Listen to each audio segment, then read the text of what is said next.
Deixa a criançada se ligar. Chegamos. Ei, com licença, senhora. Um ansiolítico para o negão, por favor.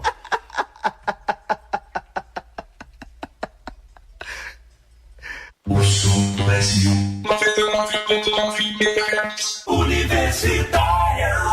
10h58. Universitária. ZYD 240 99.9 MHz FM Universitária. Emissora da Universidade Federal de Pernambuco.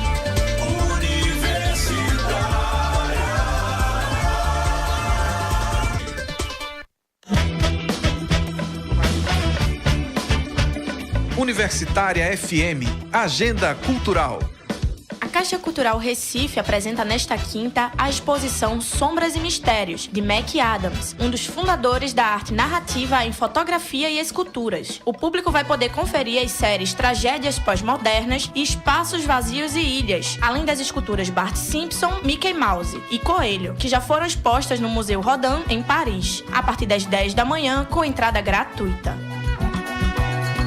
Nesta quinta vai rolar mais uma edição do Cecine Clube, o projeto que visa a reflexão sobre temas relevantes na atualidade a partir da exibição de filmes, curta-metragem e outras produções audiovisuais, apresenta um debate com o tema Juventude e Saúde Mental, com o professor Bruno Severo Gomes, a partir da 1h30 da tarde no Cecine UFPE. A entrada é gratuita. Universitária FM, Agenda Cultural.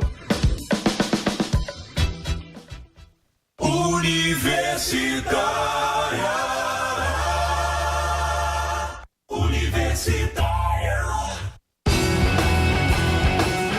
Programa Fora da Curva, jornalismo, crítica e diversidade. Olá a todos que nos acompanham pelas rádios universitárias 99.9 FM e 820 AM. Começa agora mais uma edição do programa Fora da Curva. Eu sou Paula Reis, jornalista e professora do Departamento de Comunicação da UFPE. Estamos transmitindo também pelo Facebook, com imagens do estúdio, na nossa página Programa Fora da Curva. Em julho deste ano, o Ministério Público de Pernambuco abriu um novo inquérito para investigar o impedimento da participação popular na revisão do Plano Diretor do Recife. O Plano Diretor consiste em uma lei municipal que vai definir as regras de ocupação do solo, como, por exemplo, os empreendimentos imobiliários, as áreas de preservação ambiental, as zonas de interesse especial, ZEIs, entre outras. Com o propósito de garantir a transparência da administração pública e a participação da sociedade na gestão da cidade, esse planejamento também é feito com a cooperação da sociedade civil organizada.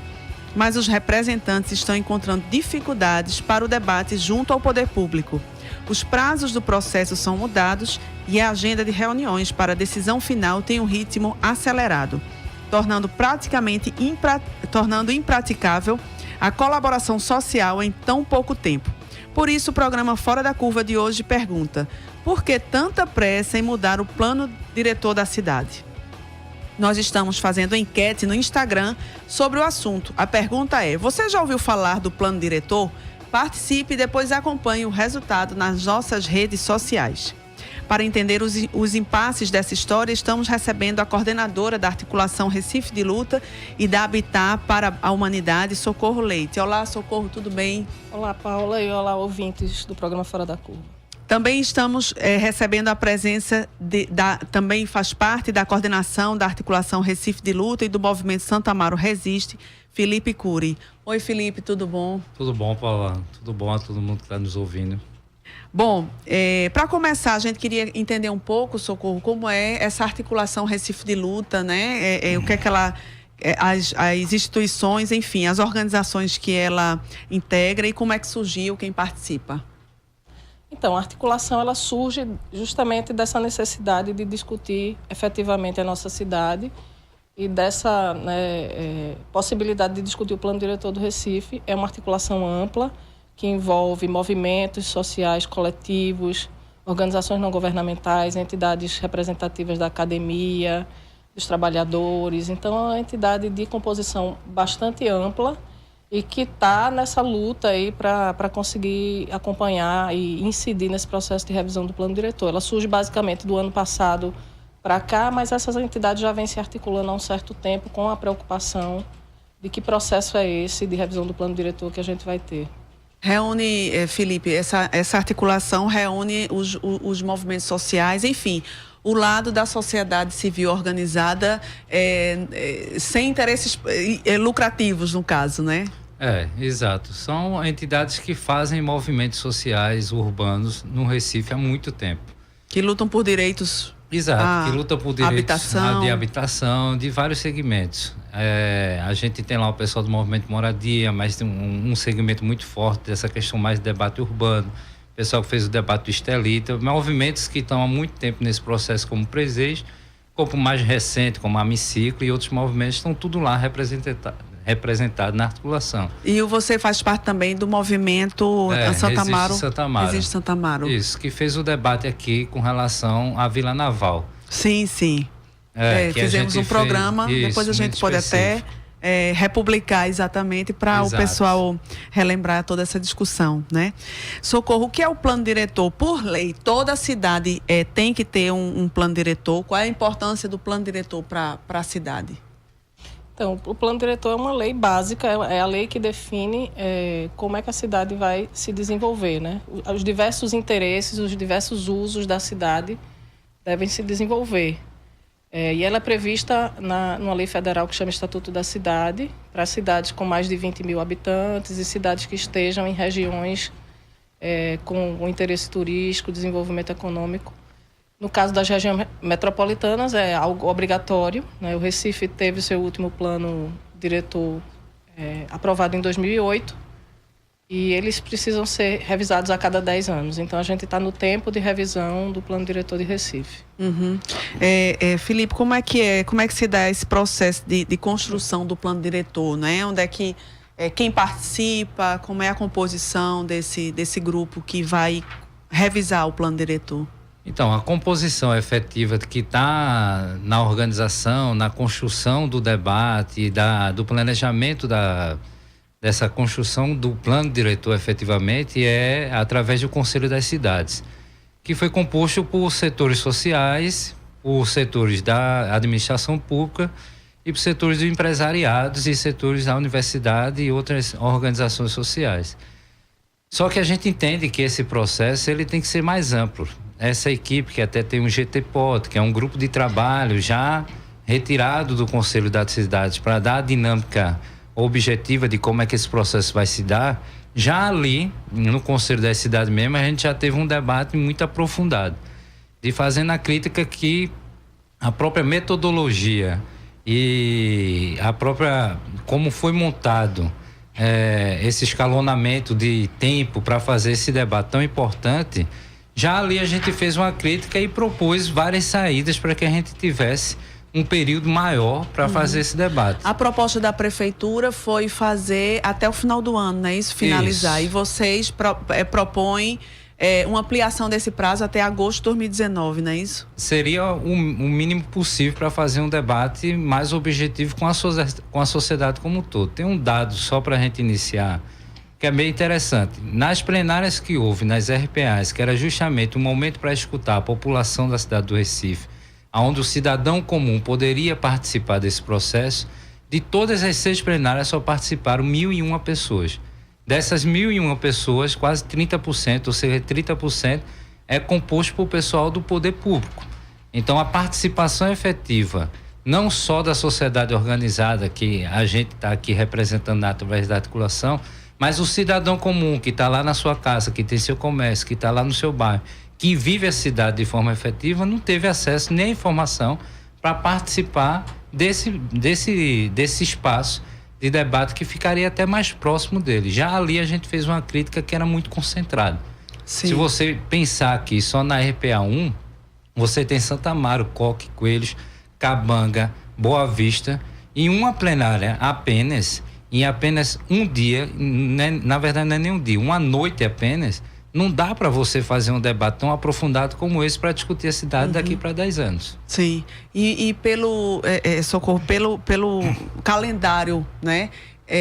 apresentado pela Prefeitura e que até agora é o que está sendo colocado, é o que está em vigor, né, executado. As plenárias, então, já terminaram. Quer dizer, o cidadão comum não tem muito mais espaço para dar sua opinião. Então, é importante é importante resgatar que foram gastos cerca de 40 meses para a seleção e contratação de uma consultoria para apoiar esse processo. E, ao finalizar esse processo, a Prefeitura propõe ao Conselho das Cidades um calendário de realização de todo o processo participativo em menos de 4 meses. E a gente já de início, como o Felipe colocou, alertava que esse processo não poderia ser em tão pouco tempo.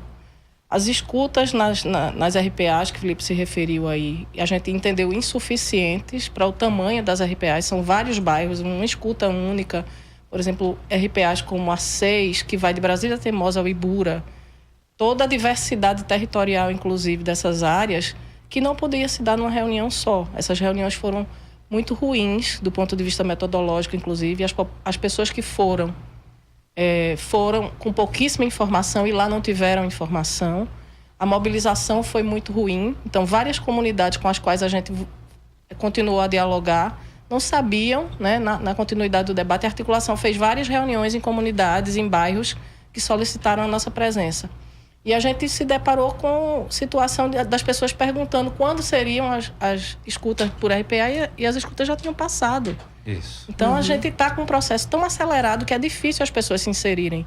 Pouca informação dada com pouquíssima antecedência e por meios que não são acessíveis à população, sim, especialmente às populações mais vulneráveis, as populações geralmente invisibilizadas no debate sobre a cidade.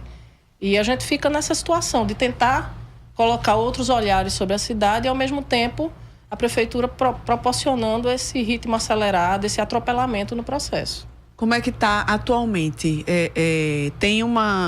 Vocês fazem uma crítica, né, que esse processo de revisão está começando agora, mas já com aparência de definido, né? Ao mesmo tempo, todas as medidas da Prefeitura dificultam essa participação popular, né? Como é que vocês têm feito para garantir essa participação social? Isso é uma questão importante. A gente, desde o início, sempre colocou de forma muito contundente que a discussão que a gente fazia não era para paralisar ou imobilizar a gestão pública, até por experiências próprias de ter participado de gestão. Eu fui ex-diretor de habitação da cidade do Recife.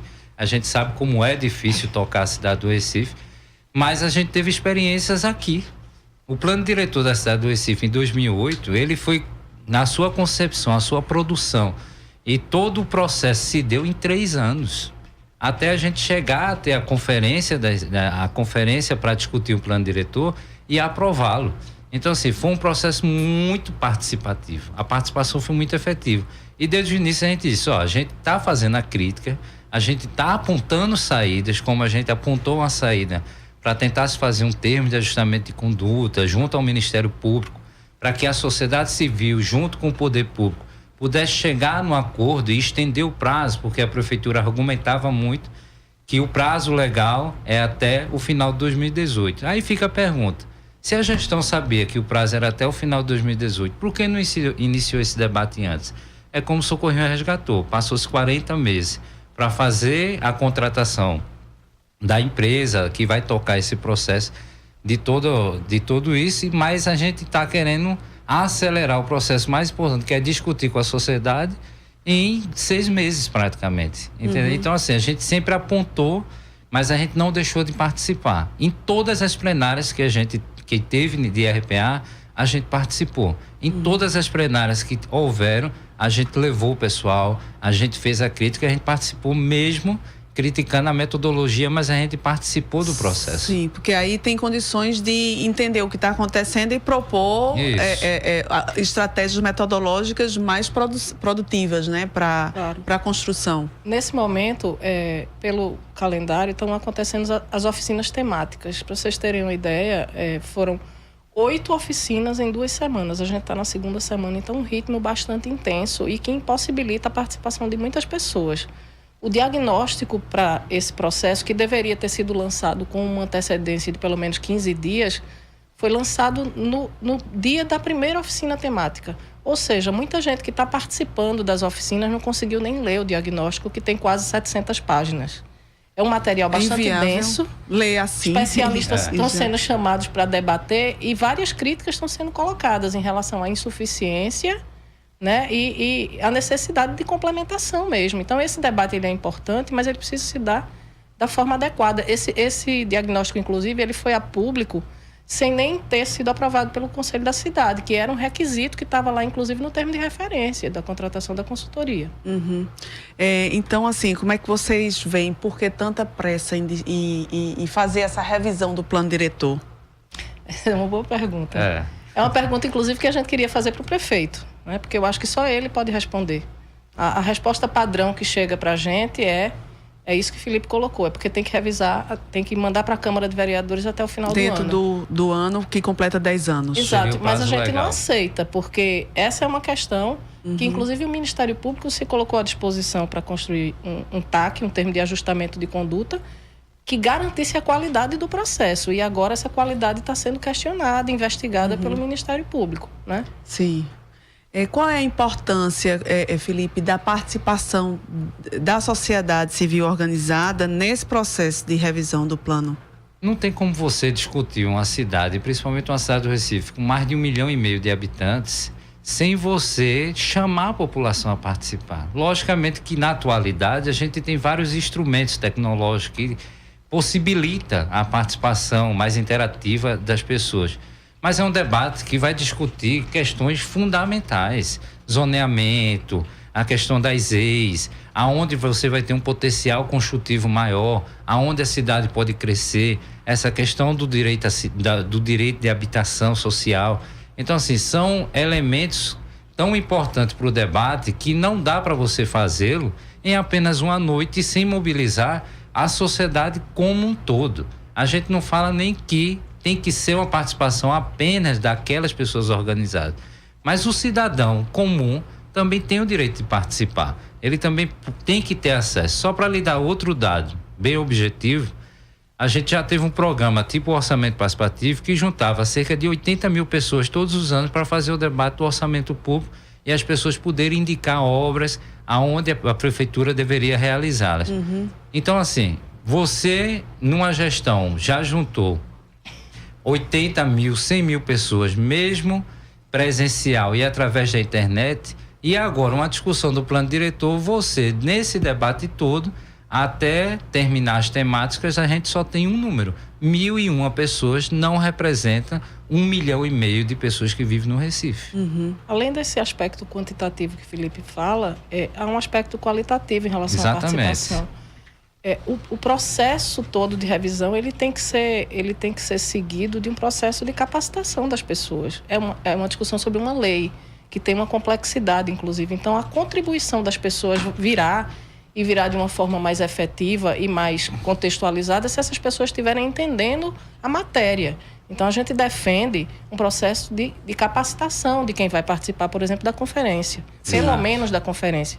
A conferência é realizada ao final de todo o processo? Ao final do processo, ela vai avaliar todo o conteúdo do plano antes do envio para a Câmara de Vereadores. Sim, e na Câmara de Vereadores, aquele plano vai ser, vamos dizer, aprovado, né? E que tem um grande risco, que é ele ainda poder ser modificado. Sim, porque pela discussão da plenária dos vereadores. Quem tem a legitimidade, entre aspas, final de fazer essa aprovação final é a Câmara de Vereadores. Isso até já aconteceu, né? De a gente aprovar, de fato, um plano mais acabado, mais robusto, e quando chegou na Câmara de Vereadores ele foi modificado. Então, assim, imagine se a gente não tiver uma participação efetiva, que a sociedade esteja envolvida nesse processo, esteja debatendo e que também se incorporem nisso. Até para pressionar a Câmara de Vereadores a aprovar o instrumento que foi construído coletivamente através desse processo todo, entendeu? Então, assim, ainda tem essa questão específica que vai para a Câmara, né? Sim. Agora, entrando em relação ao plano que está aí dado de 2008, né? O que é que está naquele plano que talvez até erros que hoje vocês querem revisar, acham que é importante, não devem ser cometidos esses erros novamente, seja do processo ou seja do mérito mesmo da questão? Bem, em relação ao processo, mais uma vez, a gente não quer ver a participação popular sendo desrespeitada. E o que a gente tem até o momento é isso, né? Sim. Total desrespeito às entidades que se organizaram para contribuir com o processo. Ao mesmo tempo que isso passa pelo Conselho da Cidade, passa de uma forma bastante dividida. Ou seja, toda a sociedade civil não lucrativa, como a gente falava aqui, se posicionou por um processo mais amplo, né? Do ponto de vista do conteúdo, a gente precisa revisar o olhar sobre a nossa cidade, né?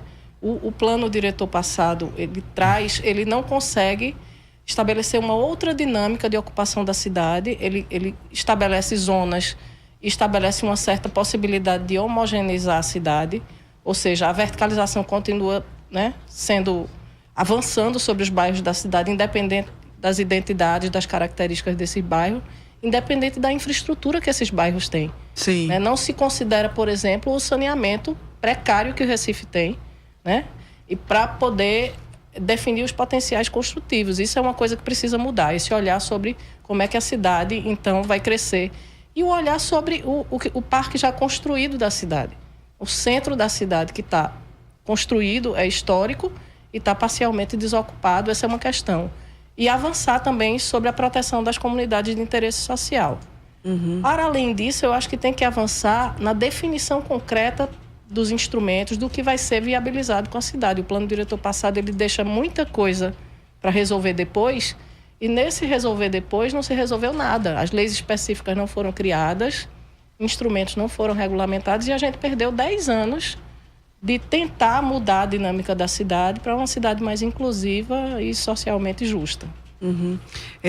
Vamos aprofundar então. Eu acho que o que a gente poderia chamar assim, as prioridades para o plano, de acordo com a visão de vocês, que representam a articulação Recife de Luta, vocês poderiam citar tipo eixos temáticos ou as principais bandeiras, né, que devem entrar assim, que devem ter prioridade no plano diretor. O que é que vocês citam? O que a gente tem debatido e tem formulado é que esse conteúdo que vai ser debatido agora no plano diretor pegando um pouco do eixo que você tinha colocado. Por exemplo, o que foi que avançou de 10 anos para cá com o plano diretor passado? Então, como o Socorrinho disse, quais são eixos principais? O zoneamento da cidade, como é que ele vai se dar? O crescimento da cidade a partir da sua infraestrutura, é um outro eixo. A questão da moradia, a questão do direito à moradia, principalmente a moradia no centro. O que a gente vai fazer desses espaços urbanos? Para dar um exemplo concreto, para as pessoas que estão nos ouvindo, nos vendo entender melhor, a questão da Vila Naval mesmo. Foi um instrumento do plano diretor passado que ainda nos deu uma salvaguarda para a gente conseguir paralisar aquele processo que estava bem avançado. Então, assim, um instrumento como esse do plano diretor, que resguardou aquela área da Vila Naval, Tacaruna, como uma área de zoneamento especial, que para fazer qualquer investimento ali, você teria que fazer um planejamento como um todo daquela área, e não especificamente, como eles estavam querendo tratar, de um projeto imobiliário apenas da Vila Naval. Esse debate vai ser dado dentro do plano diretor. Esse debate vai ser formulado e vai ser pensado dentro do plano diretor. A questão das eixos, como o Socorrinho falou, há um avanço da especulação imobiliária muito grande. Como é que a gente vai fazer a proteção e ampliação dessas áreas ZEIS? Tornar áreas, como a gente chama de ZEIS 1, ZEIS 2, para que sejam áreas que possam ser possíveis áreas de implementação de projetos habitacionais. E principalmente moradia no centro. O que é que a gente vai fazer desses grandes imóveis que a gente tem aí no centro da cidade, que não tem utilização e que pode ser, de fato, revertido para a habitação popular? Inclusive, há muitos imóveis abandonados, né? Por exemplo, o bairro de Santo Antônio, ele lidera o ranking de imóveis desocupados, né? A Habitat fez um levantamento e encontrou cerca de mais de 40 prédios inteiros. Olha, 40 prédios inteiros. A gente focou nos prédios com mais de 5 pavimentos, né? Então, imagine que esse número de imóveis abandonados é muito maior, porque a gente não, por exemplo, não analisou os sobrados. Essa é uma questão que precisa ser enfrentada. A gente sabe que existem outros planos, outros projetos para ocupação desses imóveis na área central. Mas o que a gente defende é que haja uma prioridade para a moradia de interesse social, o que não significa dizer uma exclusividade. É lógico que outros usos precisam se instalar no centro para que ele seja dinâmico. Mas é comprovado, né, por estudos em várias cidades, inclusive, que é a moradia que traz vida e preservação a esses imóveis históricos. E o que a gente defende é que seja moradia popular. Porque muitas pessoas que, inclusive, trabalham na área central do Recife vivem em outros municípios que não Recife, porque não conseguem pagar, né, sua moradia no Recife. Ou seja, gastam mais tempo, mais recursos se deslocando diariamente. Então, essa é uma discussão que envolve não só a questão da moradia, envolve a preservação do patrimônio histórico, a questão da mobilidade, a questão da inclusão produtiva, quando várias pessoas vão ter possibilidade de trabalhar no centro, de desenvolver suas atividades na área central do Recife. Esses imóveis, eles ficam assim, abandonados anos e anos a fio, né? Os proprietários não cuidam, ou porque não tem mesmo condições, ou alguns têm também uma certa especulação, né? Como é que funciona isso aí, essa especulação quando o imóvel está numa área de patrimônio histórico? E muitos, inclusive, não pagam IPTU, né? A gente tem dívidas consideráveis nos prédios que, né, a gente levantou, mas em vários outros. Então, tem alguns interesses. Lógico que tem dificuldades, às vezes, dos proprietários em relação a viabilizar uma reforma e a utilização, mas tem, como outros interesses pairam na região central do Recife, alguns esperam outros investimentos e a valorização de seus imóveis, né? Inclusive, especialmente na parte dos sobrados, a gente vê muitos proprietários que intencionalmente retiram os telhados dos imóveis para que ele vá se degradando e com isso se possa dar um uso não respeitando o patrimônio histórico, né? A gente tem visto uma proliferação de estacionamentos, por exemplo, na região central do Recife, muitas vezes derrubando praticamente o imóvel todo. Tem algumas regiões você vê o conjunto de imóveis desaparecendo para dar lugar a estacionamento. Ou seja, o transporte individual não só domina as ruas, mas agora domina também os espaços privados, né? Virando estacionamento, né? E, por exemplo, quando você vê qualquer área nas áreas centrais vazias, sem utilização, subutilizada, aquilo faz parte de um processo de especulação imobiliária. Muitas vezes os grandes empresários esperam que o poder público entre para entrar com a infraestrutura urbana e valorizar seu imóvel. Eu vou dar um exemplo concreto, a Via Mangue. O trecho da Via Mangue, depois que ele foi feito, o que era antes e o que é depois, com o aumento de grandes imóveis lá, apartamentos e prédios, é enorme. E lá, antigamente, a gente tinha ocupações, por exemplo, como a ocupação da Xuxa, a ocupação de Deus Acuda. Nesse processo, eles foram relocados para uma moradia. Mas ali, naquela área, por que tanto tempo ficou lá especulando, sem ter uma solução habitacional para aquelas famílias? E a partir do momento que a gestão retirou, colocou no imóvel, colocou na habitação, que deu lugar um apartamento, um imóvel particular, privado, só mesmo servindo a uma parcela da sociedade. É o que a gente disse na Vila Naval. A gente não pode pegar um terreno da Vila Naval e deixar apenas para que ele seja usufruto de uma parcela da sociedade. Ele tem que ser de toda a cidade. E o plano diretor tem instrumentos quem pode resguardar esse debate, IPTU progressivo, ortoga onerosa, uma série de instrumentos que precisa isso, como o Socorrinho disse, ser regulamentado. E esse debate tem que ser agora. Inclusive, a Prefeitura do Recife publicou um decreto, não foi nesse mês de agosto, que recolhe os imóveis urbanos abandonados há mais de 5 anos para destinação social. Como é que vocês veem esse decreto? Vocês acham que vai fazer a diferença, que pode fazer a diferença nessa questão da destinação da função social? A arrecadação por abandono ele é um dos instrumentos possíveis de aplicação nesses imóveis. A regulamentação é um passo importante, mas digamos que a gente viu essa iniciativa surgir de uma forma enviesada. A gente estava discutindo esse tema da moradia no centro com os setores, digamos, que a gente achava que tinham envolvimento e que estavam tentando protagonizar internamente, e esse decreto ele surge de uma outra fonte. Ele surge de uma secretaria que a gente nem sabia que tinha interesse nesses imóveis abandonados. Então, qual é a secretaria? Secretaria de Desenvolvimento Sustentável, e que trata também da parte de desenvolvimento econômico. Então, pela origem dele, a gente teme que ele seja utilizado simplesmente para fins econômicos. A gente sabe que o decreto cita o uso para habitação de interesse social também, e a gente quer fazer valer essa intenção, né? Tem outros instrumentos e efetivamente, em alguns casos, é preciso ações mais enérgicas, como a desapropriação. Uhum. Sim, porque a moradia, além da necessidade, é uma demanda, o déficit habitacional é imenso, né, no Recife. Tem a questão também de dar vida ao centro, né? Claro. Se fica só comércio, a vida à noite se perde, enfim. A gente tem pelo menos oficialmente, cerca de 62, 64 mil famílias que não têm residência no Recife. É o déficit de moradia que a gente tem na cidade. Mas isso se multiplica muito mais, entendeu? E no centro é esse debate. Por que você não dá uma dinâmica diferenciada? Por que você não trazer as pessoas para morar no centro e você dá uma dinâmica efetiva, não só comercial, mas também das pessoas residirem, as pessoas circularem, dar uma vida de fato ao centro da cidade. Mas esse debate da moradia ele não termina ali. Ele é muito maior. Tu tá entendendo? Sim. A gente tem áreas muito precárias na cidade do Recife.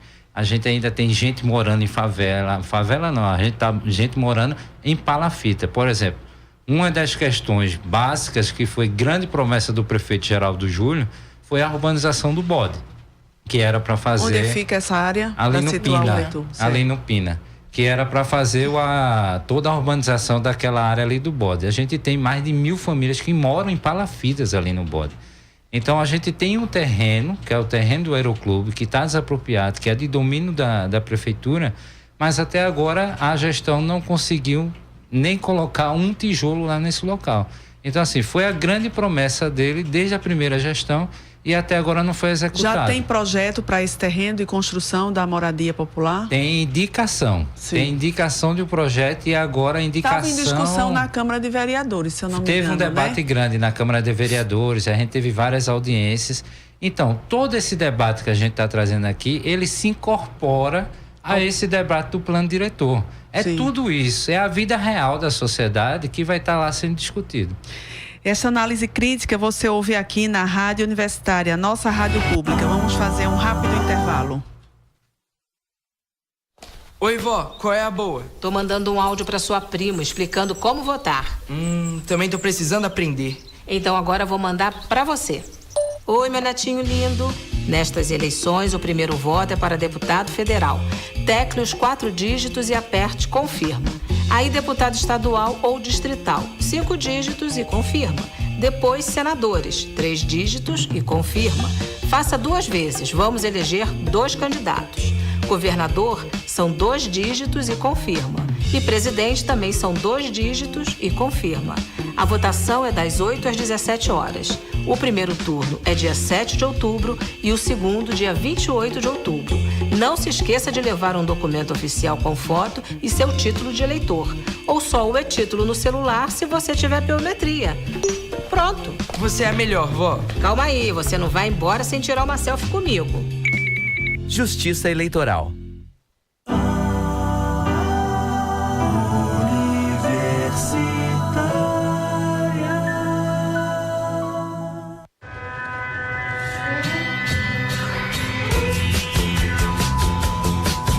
Cultura pop, entrevistas, debates e muita música no programa O Grito FM.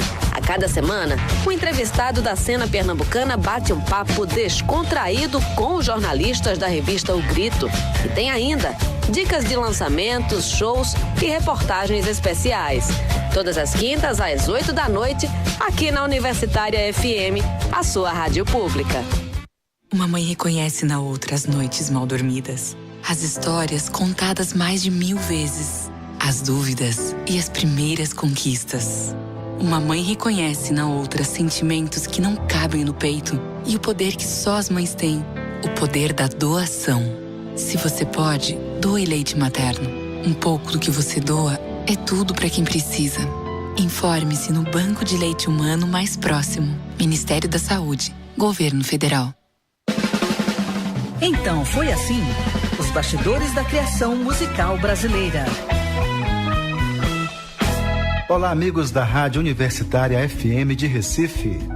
Todos os domingos, às 11 da manhã, com reprise às segundas-feiras, às 8 da noite, eu estarei na companhia de vocês, desvendando segredos de músicas que marcaram época, revelando as emoções e situações vivenciadas pelos compositores no momento da criação.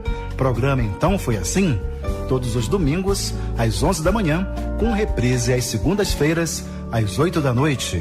Aguardo vocês. Universitária FM 99.9.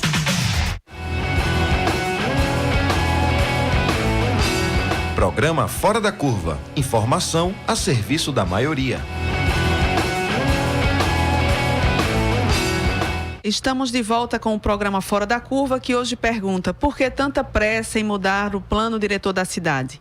Para discutir conosco, hoje recebemos a coordenadora da articulação Recife de Luta e da Habitat para a Humanidade, Socorro Leite, e também o coordenador da articulação Recife de Luta e do movimento Santo Amaro Resiste, Felipe Cury. A gente também procurou ouvir ver a prefeitura, o que a prefeitura diz sobre isso no site, e a gente vai ouvir a Larissa Evelyn sobre a visão da prefeitura sobre o plano diretor. O plano diretor é um planejamento municipal que orienta o desenvolvimento urbano organizado, o crescimento e o funcionamento da cidade.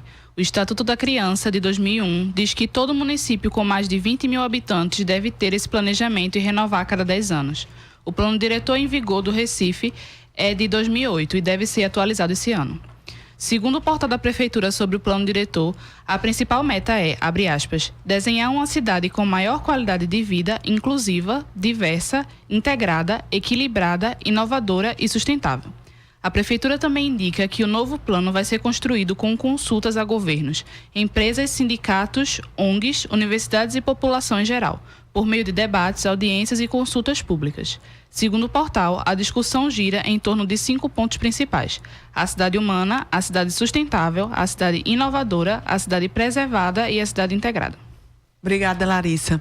Felipe, a gente estava discutindo sobre a questão da habitação, né, do déficit imenso e das precárias condições de moradia das pessoas, por exemplo, do Bode, ali no Pina, né? Então, assim, seria então a moradia habitacional, né? O déficit habitacional e, portanto, a moradia, a prioridade número 0 do plano diretor. Como é que vocês veem? Não só, né? Não só.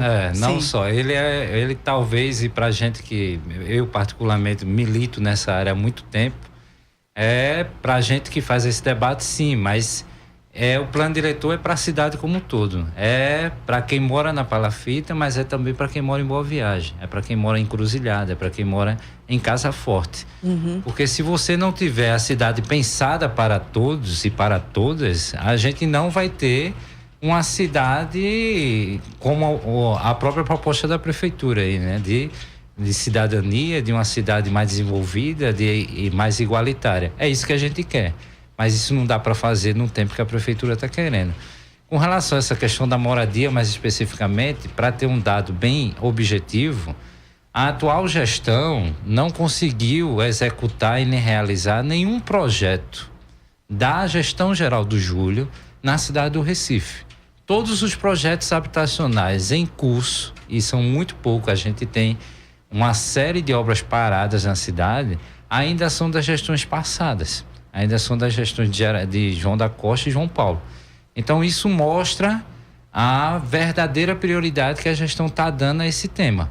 E no Brasil, houve um avanço grande nessa questão, através do Minha Casa Minha Vida e de outros instrumentos, para ter esse avanço da moradia popular, mas na cidade do Recife ele se estancou. Então, você tem uma série de ZEIs, uma série de áreas precárias, uma série de palafitas, e isso só vem aumentando e crescendo. Como, por exemplo, quem passa ali naquela ponte ali do Cabanga, sentido Boa Viagem, pode ver ali do seu lado direito que o aumento das palafitas ali é enorme. As pessoas estão cada vez mais procurando uma saída. E o plano diretor vai discutir e vai apontar que diretrizes para resolver esse problema. Aonde a gente quer crescer, aonde a gente quer implantar esses projetos habitacionais. Sim. A gente quer transformar áreas urbanas no Recife, não só no centro, mas em todo o território do Recife, como áreas ZES 2, uma terminologia técnica ZES 2, para que isso seja possível de implantação de um projeto popular. Mas isso tem que ser debatido no plano diretor, isso tem que ser debatido com a sociedade. Quer dizer, novas áreas. Exato. Só para situar o ouvinte, ZES é Zona Especial de Interesse Social. Isso. É uma área, uma zona que fica protegida por lei, não é? De que não pode haver justamente a desocupação, né? Para proteger que essas pessoas continuem morando aí. E ZES 1 e ZES 2 é o quê? Qual é a diferença, porque Felipe? são instrumentos. Quer responder? A ZES 1, ela... Hoje, né, ela está identificada no plano diretor como áreas que já são ocupadas. Certo. Foram ocupadas historicamente. Que já estão definidas. Coelhos, Coque, Santo Amaro, tem várias ZES 1. São as áreas historicamente 66 ocupadas. áreas ZES que a gente tem no Recife. Certo. As ZES 2 são áreas para programas habitacionais. Certo. São áreas que deveriam, por exemplo, terrenos grandes, como o caso do Aeroclube, que seriam destinados à habitação de interesse social, uma certa reserva para a habitação de interesse social. A Prefeitura tem transformado áreas também ocupadas, como os ZES 2, na perspectiva de remoção e construção de conjuntos habitacionais, que a gente acha, inclusive, que é uma certa distorção do instrumento. Mas entendendo que é uma ferramenta para promover a moradia de interesse social.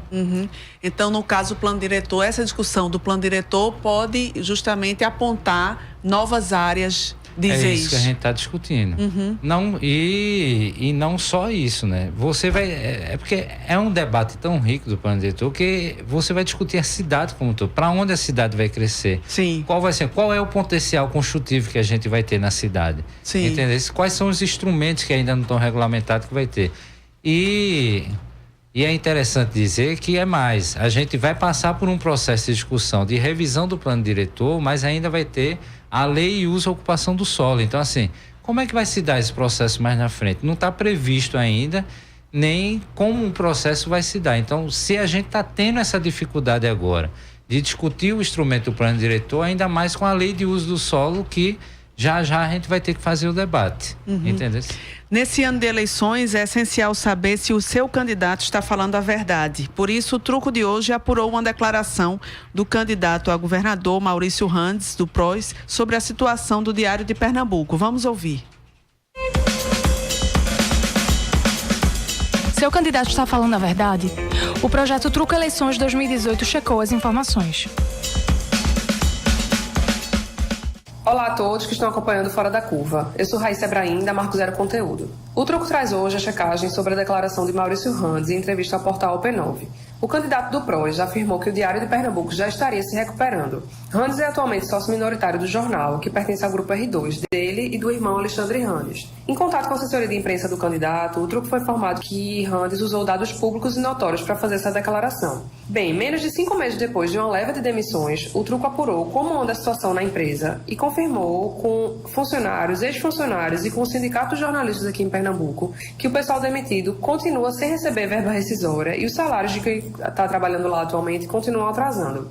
Além disso, a gente foi olhar o balanço contábil da empresa de 2017, que é o mais recente disponível, e viu que o prejuízo do Diário de Pernambuco no ano passado foi de cerca de 6 milhões de reais. O Truco também procurou o presidente do Diário de Pernambuco, Alexandre Randes, que defendeu estar sanando a situação depois que o governo do estado de Pernambuco pagou boa parte da dívida milionária que tinha com o jornal. Alexandre também garantiu que vai honrar com o pagamento das dívidas trabalhistas. O Truco também procurou o candidato Maurício Randes, que, em sua defesa, enviou uma nota dizendo que declarou a frase no gerúndio, ou seja, ele disse que o Diário estava se recuperando e que essa recuperação é um processo lento e complexo. O candidato do PROS também enfatizou que, antes de o Grupo R2 assumir o Diário de Pernambuco, o jornal estava destinado a fechar as portas e garantiu que a empresa vai continuar com as suas atividades. Para saber mais, acesse marcozero.org. Lá você encontra todas as checagens do Truco feitas em Pernambuco até agora. Truco Eleições 2018, projeto de checagem da Agência Pública e da Marco Zero Conteúdo em parceria com o programa Fora da Curva. Socorro, de alguma forma a discussão sobre o plano diretor entra na agenda da campanha eleitoral ou deveria entrar? Porque assim, o plano diretor é da cidade, a campanha agora, né, as eleições é para governador. Mas onde é que há alguma relação? Claro, deveria, né? Deveria entrar, porque Recife é a capital do estado. E o plano diretor, por mais que seja do território municipal, ele tem um impacto, né? O que vai ser definido nele tem um impacto metropolitano.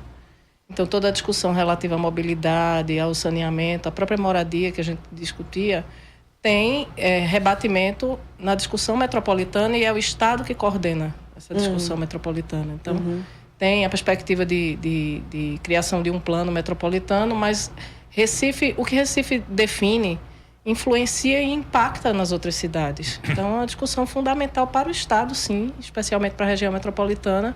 O que é que a gente vai definir aqui? Eu queria retomar um pouco do que o Felipe falava em relação a, por exemplo, que o plano diretor é para a cidade como um todo, mas a gente tem que, nessa perspectiva de reforma urbana, de direito à cidade, a gente tem que pensar nas prioridades em função da maioria da população. E a maioria da população está nas periferias, está nas comunidades de interesse social. A gente tem um dado que 53% da população mora nas comunidades de interesse social.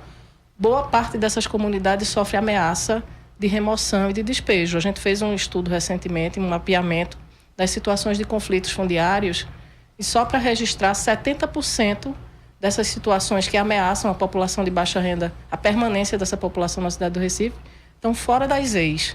Ou seja, isso é um dado que reforça a necessidade de ampliar a proteção sobre essas áreas. Ou seja, ampliar áreas de ZEIs, não é? Exatamente, ampliar inclusive para que essa população não tenha que se deslocar para as periferias ao serem expulsas, não tenha que ocupar outras áreas, inclusive ocupar outros municípios da região metropolitana. Isso é uma questão. Sim. Em relação à mobilidade, como é que vocês estão trazendo essa discussão para o plano diretor? Porque assim, a gente tem uma cultura do transporte individualizado, né? A cultura, enfim, as pessoas... o discurso o transporte coletivo não presta, né? Então, vamos tentar... né, a inserção no transporte individual. Antes de entrar nesse debate, essa questão da eleição, sim, é fundamental a gente pontuar isso. Por quê? Porque todo esse processo, a fim e a cabo, ele vai se dar através de ele já é um processo político em si. Sim. E a definição dele, como a gente disse no início do programa, ele vai se dar na Câmara de Vereadores. Como é que as pessoas vão se posicionar? Como é que os vereadores vão se posicionar? Poucos, até agora, têm se posicionado em favor do debate que a Articulação Recife de Luta tem feito. Poucos têm participado. A gente teve lá uma presença mais efetiva do vereador Ivan Moraes, da vereadora Marília Reis, da deputada Tereza Leitão, de outros vereadores que participaram do lançamento desse programa.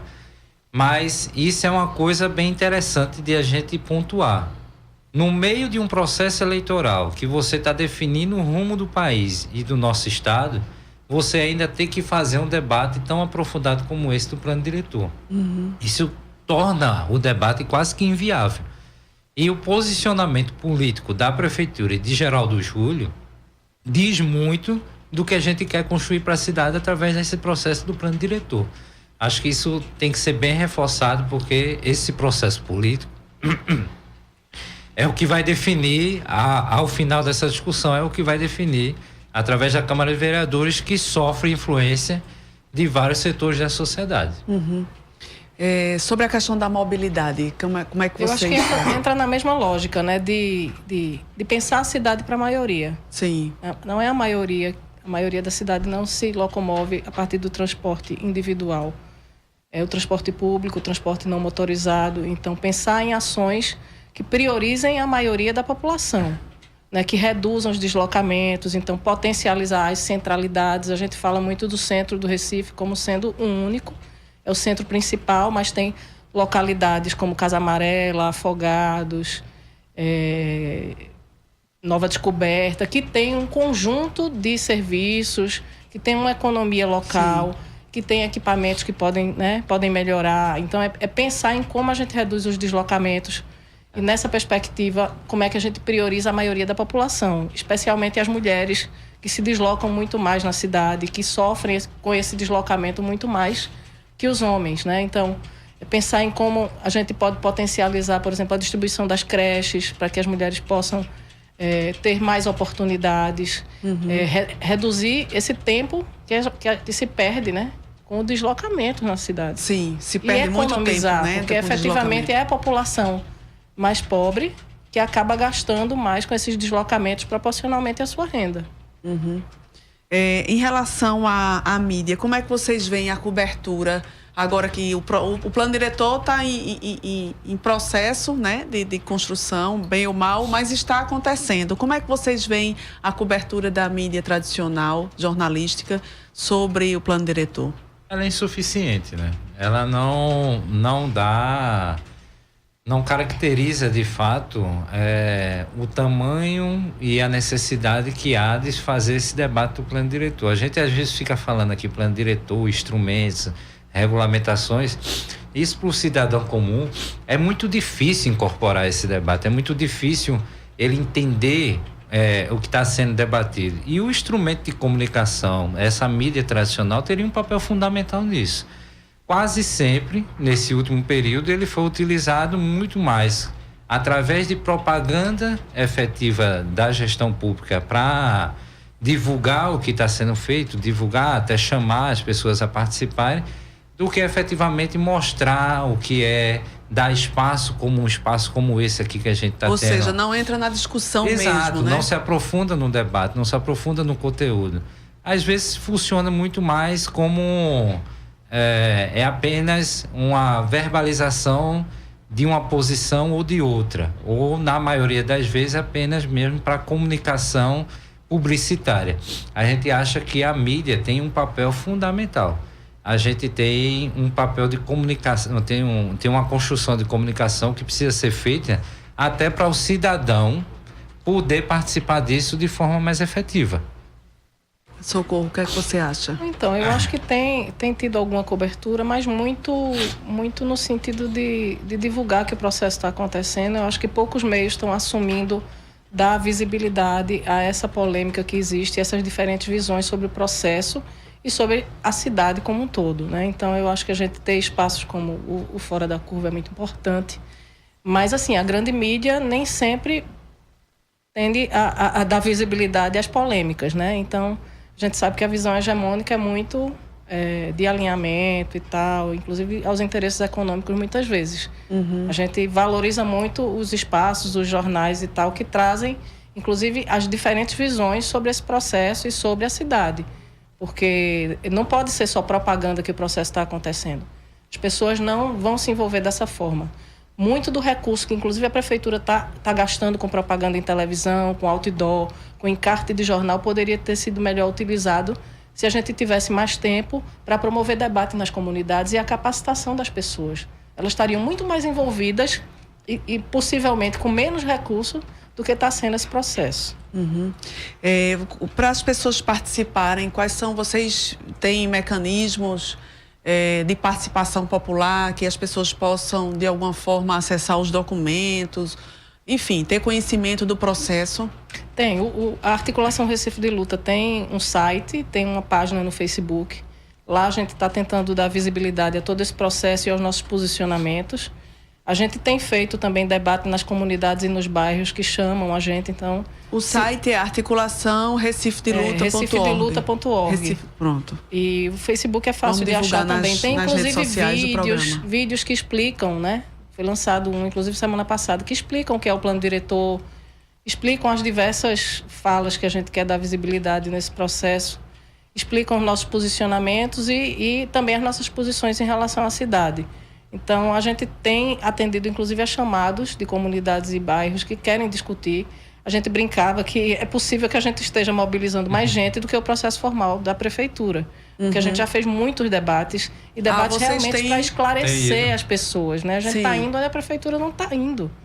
Então, a gente teve debates tem todo um processo em comunidades que estão ameaçadas. Assim, da articulação que vocês estão conseguindo fazer. Comunidades ameaçadas de despejo, bairros que estão preocupados com a verticalização, como o caso da Várzea.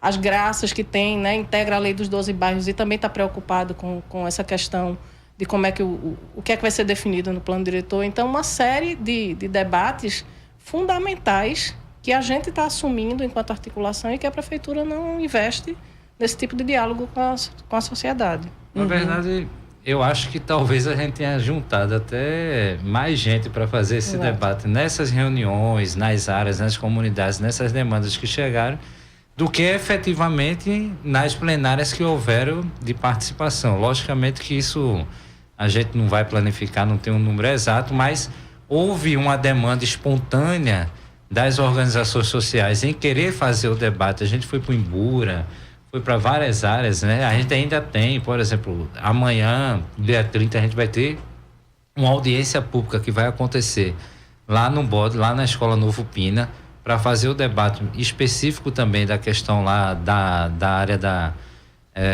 do antigo Aeroclube, do projeto habitacional que eu falei, mas também vai tratar um pouco disso, a gente também vai tocar nessa questão do plano diretor. Então a gente não só critica, entendeu?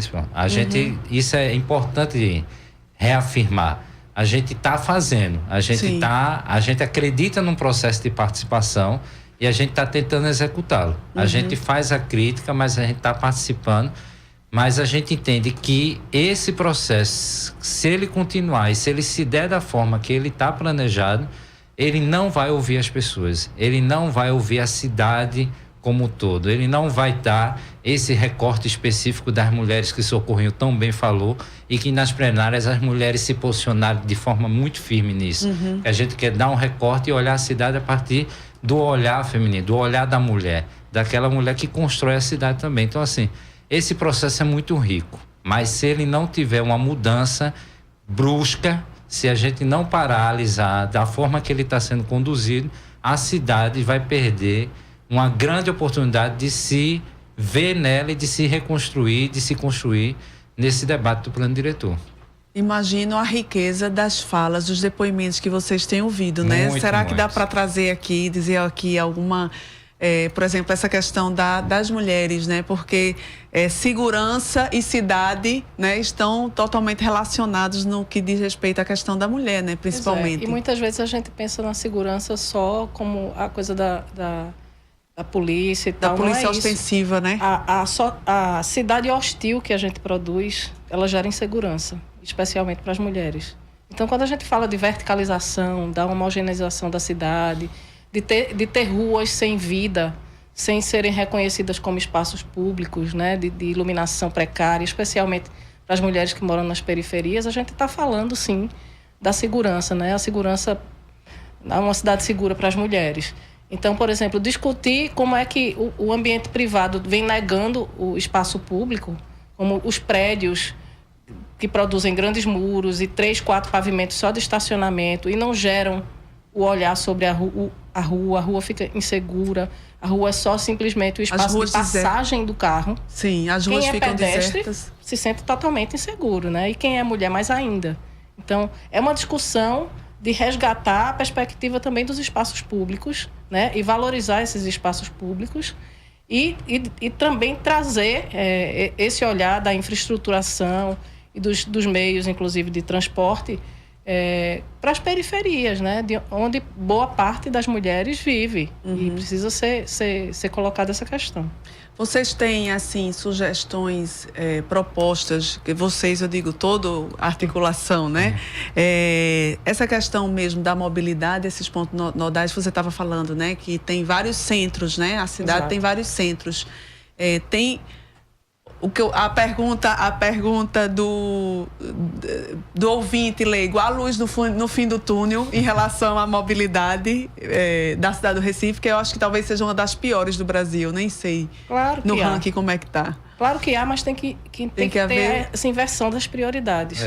Né? Centralidade, desenvolvimento econômico não pode ser só shopping center, como a gente vê, né? Uma visão hegemônica na nossa cidade. Então tem centros populares de bairros que incluem, inclusive a questão do comércio informal, que precisa ter um olhar também sobre isso, né? Parte da população não se insere no mercado formal. E essa população que vive do comércio informal não pode ser perseguida pela prefeitura. Tem que ter política para eles também, para a inclusão desse comércio informal. Sim. Promover moradia nessas outras centralidades também é importante. Tudo isso vai ajudar na mobilidade. Então... E a cidade, por exemplo, para usar um programa que a prefeitura tanto propagou da questão da ciclovia, ele não pode ser final de semana, não é só para as pessoas irem lá passear de bicicleta. Os trabalhadores utilizam o modal da bicicleta para trabalhar, para ir para circular na cidade, para ele poder chegar ao seu trabalho. Então, assim, a mobilidade é o todo. Não dá para a gente pensar que apenas no final de semana, passeando lá, a prefeitura está resolvendo o problema. Então, é investir de fato no transporte público. Acaba se tornando repetitivo, mas é isso. A questão das faixas. Isso foi uma coisa que está sendo bem, foi elaborado, que está sendo implantada e que é muito bom. Então, assim, as propostas existem. Elas já estão aí. A gente precisa querer executar, ter vontade política para fazer. Não é fácil, não é. Mas a gente está se propondo a fazê-lo coletivamente. É como foi dito aqui, a cidade é para todos, mas tem uma parcela significativa dela que precisa ter um olhar diferenciado. E essa parcela vivem à margem desses instrumentos que a gente está aqui muitas vezes debatendo. Não tem nem acesso a esse tipo de informação. Então, para essas pessoas que a gente está querendo fazer um debate, é incluir o povo que vive nos morros, o povo que vive nas favelas, dentro do plano diretor, incluí-los dentro da cidade. E para isso a gente tem que ter tempo, a gente tem que ter debate, a gente tem que ter aquilo que o Socorro está colocando, capacitação, a gente tem que querer fazer, tem que ter vontade política para querer fazer e construir para todos. Bom, a gente está finalizando o programa. Só para divulgar, então, tem o site da Articulação Recife de Luta, onde as pessoas podem... Tem materiais, tem formas de se comunicar com a gente, pelo Facebook também. Certo, tem a página também no Face, claro, né? A gente vai divulgar aqui nas redes sociais do programa. Quero agradecer, então, a presença de Felipe Cury, coordenador um dos coordenadores da Articulação Recife de Luta e também do Movimento Resiste Santa Amaro. Obrigada pela participação, Felipe. Obrigadão, Paula, foi muito bom. E também agradecer a presença de Socorro Leite, que é diretora da Habitat para a Humanidade e também da coordenação da Articulação Recife de Luta. Obrigada pela participação, Socorro. A gente que agradece e está à disposição sempre que vocês quiserem fazer essa discussão. E desejo que o plano diretor realmente faça uma discussão coletiva, como deve ser, né? A participação com a participação de todos. Este programa foi produzido por mim, Paula Reis, Larissa Evelyn e Guilherme Falcão. Nas redes sociais estiveram Larissa Evelyn, Vitor Aguiar e Gabriela Lázaro. Trabalhos técnicos de Marco da Lata. O programa Fora da Curva volta amanhã. Acompanhe o nosso programa nas redes sociais. Tchau e até o próximo programa. O programa Fora da Curva é uma realização do Departamento de Comunicação Social com o apoio do Departamento de Sociologia e do Núcleo de Rádio e TV Universitárias. Parceria com o Marco Zero Conteúdo, Centro das Mulheres do Cabo, SOS Corpo, Centro Sabiá, Terral Coletivo de Comunicação, Centro de Cultura Luiz Freire. Esse programa fica disponível em nossa página do Facebook e no canal do YouTube. Acompanhe as nossas redes sociais, porque nós também divulgamos por lá muita informação que você não vê por aí.